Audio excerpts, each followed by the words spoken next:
آج لوگ کہہ دیتے ہیں جی، عجیب جملہ میں نے ایک سنا، جب ہم کسی ایسے بندے سے جو علی علیہ السلام کی فضیلت کا منکر ہے پوچھتے ہیں کہ کیا حضرت علی کے فضائل سب سے زیادہ نہیں ہیں، تو کہنا پڑتا ہے حافظ صاحب اس کو کہ ہاں فضائل سب سے زیادہ حضرت علی کے ہی ہیں۔ تو پھر ہم ان سے کہیں کہ بھئی جس کے زیادہ فضائل ہیں اس کو فضیلت والا کہہ لیں؟ نہیں۔ عجیب دیکھیں نا، منطق دیکھیں آپ کو، کہ جس کے فضائل زیادہ ہیں اس کو آپ فضیلت والا نہ کہیں۔ عجیب منطق ہے یہ ان ملاؤں کی، اللہ رب العالمین ہمیں سمجھنے کی توفیق عطا فرمائے۔ تو احباب گرامی قدر، ویسے یہ کوئی لڑنے جھگڑنے کی بات بھی نہیں ہے، سب سرکار کے صحابہ کرام کی عظمتیں ہیں، لیکن علی علی ہی ہے، یہ ذہن میں رکھ لیں، نفس مصطفیٰ کوئی نہیں ہے۔ آج لوگ کہتے ہیں کہ نالین، نقش نالین پاک، یا میرے نبی کے نالین، جو نبی پاک نے جوتا پہننا تھا، اس کی عظمت عرش سے بھی زیادہ ہے، کہتے ہیں بھی، سنا ہے آپ نے بھی، وہ تو نالین ہے اور علی نفس مصطفیٰ ہے۔ علی علیہ السلام کیا ہے؟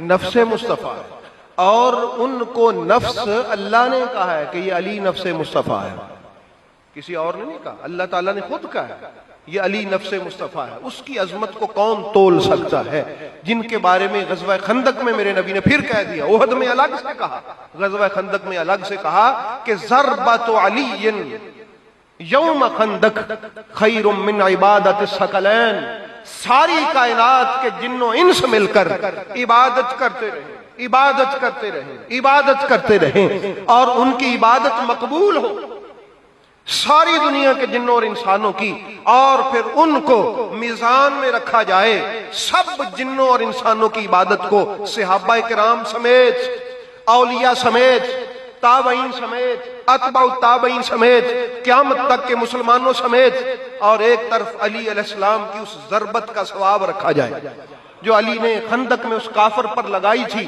یہ ثواب ان سارے لوگوں کے عملوں سے بڑا ہوگا، نبی پاک سرکار فرماتے ہیں۔ اس لیے احباب گرامی قدر، کون اس علی علیہ السلام سے ملے، کس کی ہے یہ بات کہ وہ حضرت علی علیہ السلام کی ہمسری کر سکے؟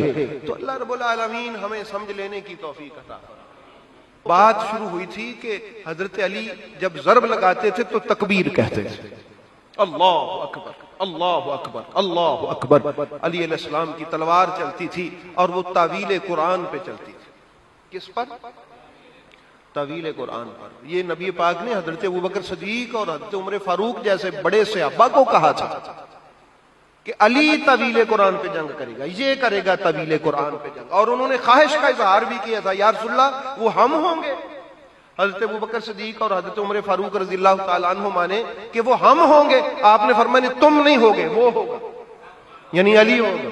تو اس لیے احباب گرامی، یہ تو مقدر ہے میرے علی پاک کا، اللہ رب العالمین نے ان کو یہ عظمتیں اور شانیں بخشی ہیں، اور جو بندہ نہ مانے اس پر ہمیں اعتراض بھی کوئی نہیں ہے، وہ نہ مانے، یہ کوئی ایسا مسئلہ نہیں ہے کہ نہ مانے تو ہم کوئی اس کے وہ کہیں گے کہ تو کیوں نہیں مانتا، نہ ماننا بھی اس کا مقدر ہے، اور ماننا ماننے والوں کا مقدر ہے، یہ بھی اللہ رب العالمین ہمیں بہرحال ماننے کی توفیق دے نا۔